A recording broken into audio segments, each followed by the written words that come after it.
இந்த நிகழ்ச்சி என்பது நமது கழகத்துடைய பொதுச் செயலாளர் அவர்கள் இன்றைக்கு புதிய உறுப்பினர் அட்டையை வழங்கப்பட வேண்டும் என்பதை என்போன்ற மாவட்ட கழகத்துடைய செயலாளருக்கெல்லாம் கட்டளையிட்டு அதன் தொடர்ச்சியாக ஒவ்வொரு மாவட்டத்திலும் இருக்கக்கூடிய ஒன்றியம், நகரம், பேரூர் பகுதி உள்ளிட்ட பகுதிகளில் இருக்கக்கூடிய அதற்கு அடுத்தபடியே இருக்கக்கூடிய ஊராட்சிகள், பேரூராட்சிகளுடைய வார்டுகள், நகராட்சிகளுடைய வார்டுகள், மாநகராட்சிகளுடைய வட்டங்கள் உள்ளிட்ட ஒவ்வொரு பகுதியிலும் இந்த புதிய உறுப்பினர் அட்டையை செலுத்தி அதன் கருத்துக்களிலே இருக்கக்கூடிய ஒட்டுமொத்த கழகத்துடைய ஒவ்வொரு உறுப்பினர்களுக்கும் இந்த உறுப்பினர் அட்டை சேர வேண்டும் என்பதை,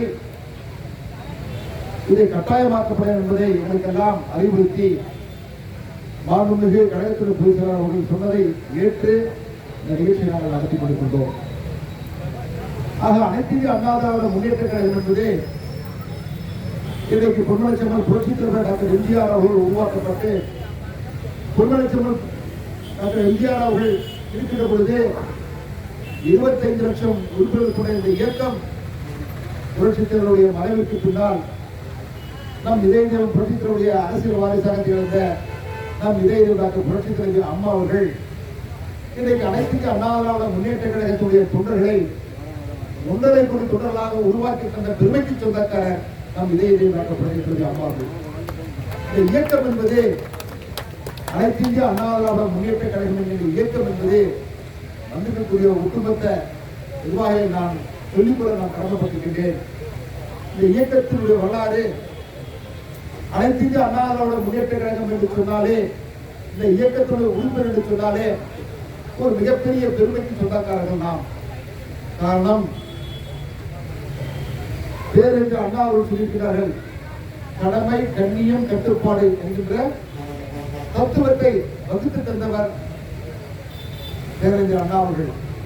அந்த பேரறிஞர் அண்ணாவுடைய கொள்கைக்கு இதற்கு சிறந்த முறையில நெறிக்காட்டக்கூடிய ஒரு இயக்கமாக அனைத்து அண்ணா திராவிட முன்னேற்ற கழகம் இன்றைக்கு கடமைக்கும், கண்ணியத்திற்கும், கட்டுப்பாட்டுக்கும் கூடிய இயக்கமாக இந்த இயக்கம் திகழ்ந்து கொண்டிருக்கிறது என்று சொன்னால், புரட்சித் தலைவர் எம்ஜிஆர் அவர்கள் இந்த இயக்கத்தை ஆரம்பிக்கின்ற பொழுது அனைத்து இந்திய அண்ணா திராவிட முன்னேற்ற கழகம் என்கின்ற பெயரை வைத்தார்கள்.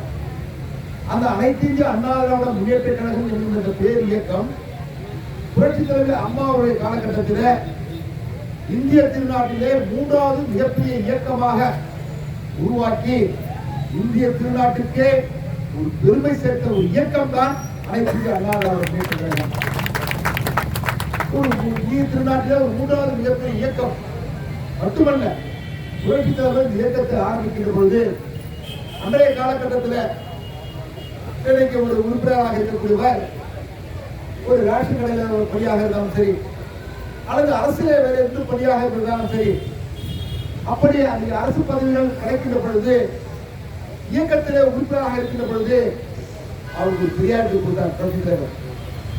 அதாவது தொழில் தொடங்குவதாக இருந்தாலும் சரி, அரசு மற்றும் தனியார் தொழிலாக இருந்தாலும் சரி, அதில் போய் அவருக்கு சேர வேண்டும் என்று சொன்னால் இயக்கத்துடைய தொண்டர்களுக்கு முதல் உரிமையை வழங்கியதற்கு பெருமைக்கு சொந்தக்காரர் புரட்சித் தலைவர் எம்ஜிஆர், புரட்சித் தலைவர் அம்மா. இன்னைக்கு இந்த உறுப்பினர் கட்டை என்பது நீங்க பார்த்துப்பீங்க, இந்த கார்டு என்பது சாதாரணமாக இல்லை, QR கோடோட இன்னைக்கு மாண்புமிகு அண்ணன் புரட்சித் தலைவர் எடப்பாடி அவர்கள் இந்த உறுப்பினர் அட்டை இன்றைக்கு அவரே பிரத்யேகமாக தேர்வு செய்து இந்த உறுப்பினர் அட்டையை தேர்வு செய்திருக்கிறார்கள். ஆக இந்த இயக்கத்துடைய உறுப்பினராக இருக்கக்கூடிய கார்டு என்பது ஒரு சாதாரணமான விஷயம் அல்ல. இது ஒரு நகர்ப்பகுதியாக இருந்தாலும் கிராமப்புறத்தில் இருக்கக்கூடிய மக்களுக்கு இணையாக இன்றைக்கும் வசித்துக் கொண்டிருக்கக்கூடிய மக்கள் இந்த நகர்ப்பகுதியில் இருக்கிறார்கள். ஆக கிராமப்புறத்தில் நாங்கள் பார்க்கிற பொழுது இந்த உறுப்பினர் அட்டைய சுருக்கு பயிற்சி போறாங்க ஒரு பத்திரமா. ஏன்னா அதிமுக புரட்சித் தலைவர் காலத்துல, புரட்சித் தலைவர் அம்மா காலத்துல உறுப்பினராக இருந்தவர்கள் இந்த இருபுறம் தலைவருடைய வழியில இந்த இயக்கத்தை வழிநடத்திய மாண்புமிகு எடப்பாடியார் காலத்துல இன்றைக்கு பல நன்மைகளை பெற்றவர்கள் நான் ஒன்று மட்டும் சொல்லிக்கொள்ள கடமைப்பட்டிருக்கின்றேன். ஆக அப்படி இந்த 3 பெரும் தலைவர்கள் புரட்சித் தலைவர் எம்ஜிஆர், புரட்சித் தலைவர் அம்மா, இருவரும் தலைவருடைய வழியிலான எடப்பாடியார், இந்த 3 பெரும் தலைவருடைய ஆட்சி காலங்களில இன்றைக்கு தமிழகத்தில் இருக்கக்கூடிய திமுக வீட்டில் கூட அதிமுக ஆட்சி காலத்தில் திட்டங்கள் பெறாத வீடுகளே இல்லை என்ற ஒரு நிலைப்பாட்டை உருவாக்கி தந்த இயக்கம் தான் அனைத்து இந்திய அண்ணா திராவிட முன்னேற்ற கழகம். சாதாரணமான இயக்கம் இல்ல. கிட்டத்தட்ட இந்திய திருநாட்டில் சுதந்திர இந்தியாவுக்கு பின்னால் நாளைக்கு சுதந்திர தினம். சுதந்திர இந்தியாவுக்கு அப்புறமா 31 ஆண்டுகள் 31 ஆண்டுகளுக்கு மேல தமிழகத்தில் ஆட்சி செய்த ஒரு பெரிய இயக்கம் சொன்னா அண்ணா திமுகவுக்கு மட்டும்தான் உண்டு. திமுக நீங்க ஆட்சி இருக்கா அவங்க கூட அந்த பெருமை கிடையாது. அண்ணா திமுக தான் அந்த பெருமை உண்டு. அதை சொல்வதற்கு காரணம் இன்னைக்கு அனைத்து அண்ணா திராவிட முன்னேற்ற கழகத்துடைய கொள்கை புரட்சித்தில் என்னென்ன பண்ணாங்கன்னா மக்களுக்கு சேவை செய்வதே இந்த இயக்கத்துடைய கொள்கை என்று அன்றைக்கு புரட்சித்தலைவர் இயக்கத்துடைய கொள்கையை ஒரு வரியில் முடிச்சார். ஆக மக்களுக்கு சேவை செய்யக்கூடிய ஒரு இயக்கமாக ஒரு மக்கள் இயக்கமாக அனைத்து இந்திய அண்ணா திராவிட முன்னேற்ற கழகம் உருவாக்கப்பட்டு புரட்சித்தலைவருடைய காலம் புரட்சித்தலைவர் அம்மாவுடைய காலம் எடப்பாடியுடைய ஆட்சி காலம் இந்த 3 தலைவருடைய ஆட்சி காலத்துல பல்வேறு திட்டங்கள் ஏழை எளிய மக்கள் அடித்தட்டு மக்கள் பாட்டாளி மக்கள் வறுமை தொற்றுக்கு வசிக்கக்கூடிய மக்களுடைய வாழ்வாதாரங்களுக்காக பல திட்டங்களை வகுத்து தந்த ஒரு இயக்கம் என்று சொன்னால் அது அனைத்து இந்திய அண்ணா திராவிட முன்னேற்ற கழகம். சாலைக்கு தன்னம் திட்டம், படிக்கின்ற மாணவ சமுதாயத்துக்கு 14 வகையான சூழல் வழங்கக்கூடிய திட்டம், லேப்டாப் வழங்கக்கூடிய திட்டம், அதே போல இன்னைக்கு தாய்மார்கள் சொன்னால் இந்த தாய்மார்களுக்காக ஒரு முதலமைச்சர் இருந்தார் என்று சொன்னால் அது புரட்சித் தலைவர் அம்மா மட்டும்தான்.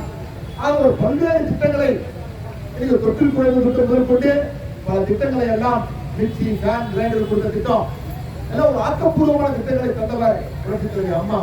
500 ரூபாய் உதவித்தொகையை மாசமான உதவித்தொகையை 1000 ரூபாயாக உயர்த்தி தந்த பெருமைக்கு சொந்தக்காரர் புரட்சித் தலைவர் அம்மா. ஆனால் எடப்பாடி ஆட்சி காலத்துல கூடுதலாக 5 லட்சம் பேருக்கு அந்த ஒரு முதியோர் உதவித்தொகை வழங்கினார். இதெல்லாம் சொல்வதற்கு காரணம் எந்த ஒரு கட்சி பாகுபாடின்றி அனைத்து இந்திய அண்ணா திராவிட முன்னேற்ற கழகத்துடைய ஆட்சி காலங்களில எந்த ஒரு பாகுபாடும் இன்றி எல்லா கட்சிக்காருக்கும் இன்னைக்கு திட்டங்களை தந்த ஒரு இயக்கம் தான் அதிமுக. ஆக அப்படிப்பட்ட ஒரு இயக்கத்துல நாம் உறுப்பினராக இருக்கிறோம் என்பது நமக்கெல்லாம் ஒரு பெருமை. எதிர்வரும் காலங்கள் ஏன் சொன்னா இன்றைக்கு இந்த இயக்கத்தை வழிநடத்தக்கூடிய தலைவர் மாண்புமிகு எடப்பாடியார் அவர்கள் இன்னைக்கு ஒரு சாதாரண கிளைக்கழகத்துடைய செயலாளராக இருந்து ஊராட்சி மன்றத்துடைய தலைவராக இருந்து ஒன்றிய சேர்மனாக இருந்து மாவட்டத்துடைய HRMC போர்டுடைய மாவட்ட அறங்காவலர்களுடைய தலைவராக இருந்து அதே போல பால் சொசைட்டியுடைய தலைவர், அதே போல சட்டமன்ற உறுப்பினர், அதே போல நாடாளுமன்ற உறுப்பினர், அமைச்சர், முதலமைச்சர் வரைக்கும் அரசு பதவியில் உயர்ந்து இயக்கத்தில் அதே போல படிப்படியாக கிளைக்கழக செயலாளர், ஒன்றிய செயலாளர், மாவட்ட செயலாளர், கழகத்துடைய தலைமை நிலைய செயலாளர், இயக்கத்துடைய ஒருங்கிணைப்பாளர், இன்றைக்கு கழகத்துடைய பொதுச் செயலாளர். ஆக அரசு பதவியிலும் கட்சி பதவியிலும் கீழ்மட்டத்திலிருந்து ஆரம்பத்திலிருந்து இந்த உச்சத்தம் வரைக்கும் இன்னைக்கு இந்த இயக்கத்துல அரசுல உயர்ந்த பதவிக்கு வந்திருக்கக்கூடிய ஒரு தலைவரை நாம் பெற்றிருக்கிறோம். அப்படிப்பட்ட ஒரு தலைவர் புரட்சித் தலைவருடைய வழியிலும் புரட்சித் தலைவர் அம்மாவுடைய வழியிலும் வந்த தலைவர் இன்றைக்கு 89 அன்னைக்கு கழகம் சோதனைக்குள்ளாகிற போது 89லேயே அன்னைக்கு புரட்சித் தலைவர் அம்மா அவர்கள் இரட்டை சின்னம் இல்லாத காலகட்டத்தில் சேவல் சின்னத்தில் போட்டியிட்டு 27 சட்டமன்ற உறுப்பினர் ஜெயிச்சல இவரும் அண்ணன் எடப்பாடி அவர்களும் அந்த சேவல் சின்னத்தில் போட்டியிட்டு 27 பேர்ல ஒருவராக வந்தவர் புரட்சித் தலைவர் தமிழக எடப்பாடியார். சொல்வதற்கு காரணம் இயக்கத்துல மூத்த முன்னோடியும் எல்லாமே தெரியும். அரசு என்றாலும் சரி அந்த அரசு பணியை எப்படி வழிநடத்த வேண்டும் என்ற நிர்வாக திறமை மிக்க ஒரு தலைவர். இயக்கம் என்று சொன்னாலும் புரட்சித் தலைவரோடு புரட்சித் தலைவர் அம்மாவோடு இணைந்து இந்த இயக்கத்தில் பல பதவிகளை வகித்து இயக்கத்தை வழிநடத்தக்கூடிய ஒரு வல்லமை பெற்றவர் மாண்புமிகு அண்ணன் எடப்பாடியார். இதை சொல்வதற்கு காரணம் ஆக இந்த இருவரும் தலைவருடைய வழியில வந்தவர் என்ற காரணத்தினால் நிச்சயமாக இந்த இயக்கத்துடைய உறுப்பினர் அட்டை என்பது சாதாரணமாக நினைத்திட வேண்டாம். இந்த இயக்கத்தில் நாம் உறுப்பினராக இருப்பதே நமக்கெல்லாம் பெருமை. இந்த இயக்கத்துடைய வேட்டியை நாம் கட்டுவதே நமக்கு பெருமை. அதற்கு காரணம் கண்ணியமிக்க இயக்கம், கடமைமிக்க இயக்கம், கடமைமிக்க இயக்கம், கண்ணியமிக்க இயக்கம், கட்டுப்பாடு உள்ள ஒரு இயக்கம். ஆக அப்படிப்பட்ட கடமை, கண்ணியம், கட்டுப்பாட்டுக்கு உரிய இயக்கமாக அனைத்து இந்திய அண்ணா திராவிட முன்னேற்ற கழகம் இன்னைக்கு திகழ்ந்து கொண்டிருக்கிறது. அப்படிப்பட்ட இயக்கத்தினுடைய உறுப்பினர் அட்டை ஸ்மார்ட் கார்டு போல இன்றைக்கு வழங்கி இருக்கிறோம்.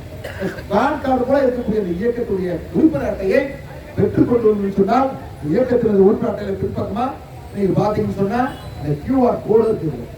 ஆக எந்த யாருமே மாத்திக்க முடியாது.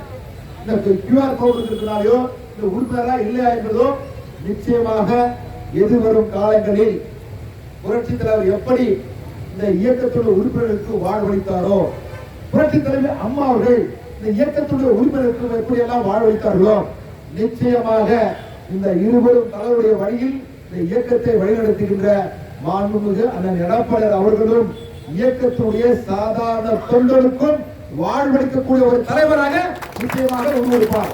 அது சந்தேகமே கிடையாது. நான் உங்களுக்கு சொல்றதுக்கு காரணம் இதுதான். மரியாதைக்குரிய வட்டக்கழகத்துறை செயலாளர்கள், வட்டக்கழக நிர்வாக பெருமக்களுக்கு நான் சொல்லிக் கொள்ள கடமைப்பட்டிருக்கிறேன். 7 வட்டக்கழகத்துறை செயலாளர்கள் உங்களை நான் பணிந்து கேட்டுக்கொள்கிறேன். நீங்கள் ஒவ்வொருவரும் அவரவர்களுக்கு ஒவ்வொரு அட்டைதாரர்களுக்கும் நீங்கள் நேரடியாக சென்று அவருக்கெல்லாம் இந்த உறுப்பினர் அட்டை நீங்கள் வழங்கப்பட வேண்டும். அந்த உறுப்பினர் அட்டை நீங்கள் வழங்கிவிட்டு போனால் போதும், நிச்சயமாக அந்த உணர்வு, அந்த தெம்பு, புரட்சித் தலைவர் காலம், புரட்சித் தலைவர் அம்மாவுடைய காலம் எப்படி இந்த இயக்கத்துடைய உறுப்பினர்களுக்கு எப்படி ஒரு தெம்பூட்டப்பட்டதோ, மீண்டும் அதே தெம்பூட்டங்களை நிச்சயமாக அந்த எடப்பாடியுடைய இந்த காலத்திலையும் அந்த புத்துணர்வு பெறும் என்பதில் எந்த விதத்திலும் ஐயமில்லை என்பதை நீங்கள் புரிந்து கொண்டு அதன் அடிப்படையில நீங்கள் வந்திருக்கக்கூடிய ஒவ்வொருவரும் இந்த இயக்கத்துடைய உறுப்பினர் அட்டையை ஒவ்வொரு தனிநபருக்கும் வழங்கப்பட வேண்டும் என்று எல்லாம் மெத்த பணியோடு நான் கேட்டுக்கொள்ள கடமைப்பட்டிருக்கிறேன். ஏதோ விழா போன்று இந்த நிகழ்ச்சியை நாங்கள் ஆரம்பித்து வைத்தாலும் அடுத்த நிலையில் இருக்கக்கூடியவர்கள் நமது நகர்கழகத்துறை செயலாளர் நிச்சயமாக அவர்கள் அனுபவம் மிக்கவர், ஒரு நகர்மன்றத்துடைய உறுப்பினராக இருக்கின்றார்கள். நிச்சயமாக வட்டக்கழகத்துடைய செயலாளர், வட்டக்கழகத்தில் இருக்கக்கூடிய அனைத்து நிர்வாகிகளும் நீங்கள் ஒருவருக்கு ஒருவர் எத்தனை தெருக்கள் இருந்தாலும், ஒவ்வொரு வட்டத்திற்கும் எத்தனை தெருக்கள் இருந்தாலும், எத்தனை உறுப்பினருடைய அட்டைகள் அவர்கள் பெறப்பட்டிருந்தாலும் அவர்களுக்கு நீங்கள் நேரடியாக சென்று உறுப்பினர் அட்டை நீங்கள் வழங்கப்பட வேண்டும் என்பதை மீண்டும் நான் வலியுறுத்தி கேட்டுக் கொள்ள கடமைப்பட்டிருக்கிறேன். அது நிச்சயமாக ஒரு காலத்துல மீண்டும் ஏன் ஒரு காலம் வருகின்ற 2026 மீண்டும் இதே டாக்டர் புரட்சி தலைவர் அம்மாவுடைய அரசு அவளும் அப்படி அமைகின்ற பொழுது மாண்புமிகு அண்ணன் எடப்பாடி அவர்கள் தான் தமிழகத்துடைய ஒப்பற்ற முதலமைச்சர். அது எந்த சந்தேகமும் கிடையாது. இது திமுக பேசலாம், முன்பாக பேசுறார், முன்னாள் சட்டமன்ற உறுப்பினர் சொன்னார். இன்றைக்கு இருக்கக்கூடிய ஆட்சியாளருடைய அவலங்கள், மக்கள் விரோத போக்குகள் நிச்சயமாக இன்னும் ஒரு 6 மாதத்தில் இந்த ஆட்சியாளருடைய அந்த வேலைகள் எல்லாம் களையப்படும். அப்படி இந்த ஆட்சியாளருடைய வேலைகள் எல்லாம் களையப்படுகின்ற பொழுது உண்மையாக மக்களுக்காக உழைக்கக்கூடிய இயக்கம் எது என்பதை இன்றைக்கு மக்கள் உணர்ந்து கொண்டிருக்கிறார்கள். உழைப்பதற்கு மட்டுமல்ல, மக்களுக்காக பல திட்டங்களை கொடுத்த இயக்கம், கொடுக்கப்பட இருக்கக்கூடிய ஒரு இயக்கம் என்று சொன்னால் அது அனைத்து இந்திய அண்ணா திராவிட முன்னேற்ற கழகம் தான். அப்படி நாட்டில 31 ஆண்டுகள் ஆட்சி செய்து மக்களுடைய நலனுக்காக பல திட்டங்களை வகுத்து தந்த இந்த இயக்கம் மீண்டும் 2026 நிச்சயமாக ஆட்சி கட்டிலில் அமரும். அப்படி ஆட்சி கட்டிலில் அமர்கின்ற பொழுது நிச்சயமாக இந்த உறுப்பினர் அட்டை ஒவ்வொருவருக்கும் ஒரு வாழ்வாதாரத்தை நிச்சயமாக உருவாக்கி தரும் என்பதை மனதில் கொண்டு நீங்கள் அனைவரும் இந்த உறுப்பினர் அட்டை அவர்களிடத்திலே சேர்க்கப்பட வேண்டும் என்று எல்லாம் மற்ற பணியோடு கேட்டுக்கொண்டு வாய்ப்புக்கு நன்றி கூறுகிறேன். நன்றி, வணக்கம்.